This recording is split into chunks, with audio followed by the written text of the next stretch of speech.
Sisi met with the head of the Suez Canal Authority, Admiral Mohamed Mamish, where they discussed means of developing the giant water passage.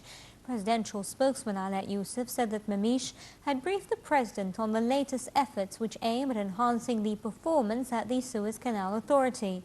Yousaf added that Admiral Mamish had reviewed during the meeting efforts to promote performance at the canal navigation passage and would keep it in line with the international movement of trade.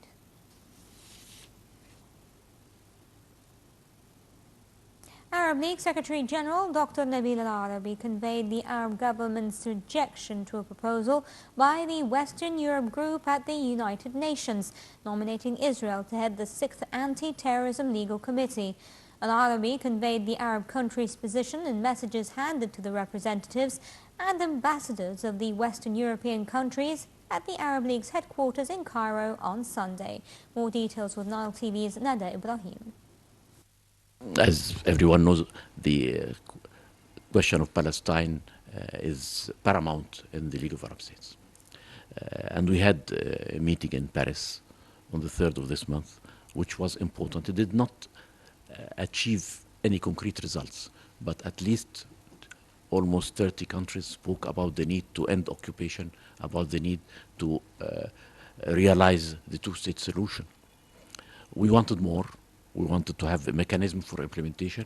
We wanted to have a time frame. We didn't get that, but it's not excluded yet because there will be other meetings. The special representative of the French government is coming 15th and 16th. He will be here in Cairo. I'm meeting him myself on the 16th to see what other steps France have in mind. It all started with the French, who thought that there was no attempts to get the ball rolling, as they say, and to make sure that there will be end to this occupation and peace could prevail in the Middle East as a whole. So we are still hoping that the ball started rolling and we can see something coming out of that.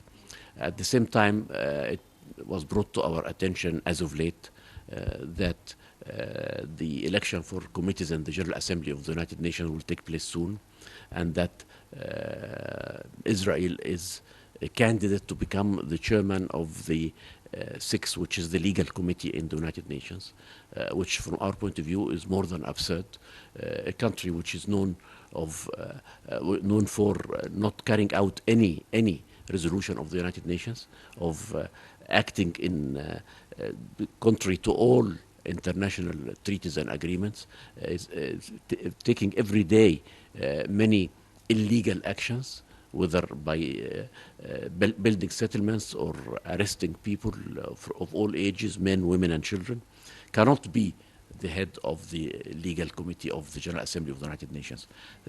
So I brought this matter to the attention of the Western European and others, because elections in the United Nations happens according to geographical distribution. So Israel does not have a regional group. It's not part of Africa, of course. It's not part of Asia. It's not part of Europe. However, as of late, some years back, it managed to get into what is called Western European and others, which are the Western European countries, plus some countries like Canada, Australia, New Zealand. So Israel is one of those now. They have accepted that, but that does not mean that Israel is qualified to share a legal committee in the United Nations. Thank you, Nada Ibrahim, for those exclusive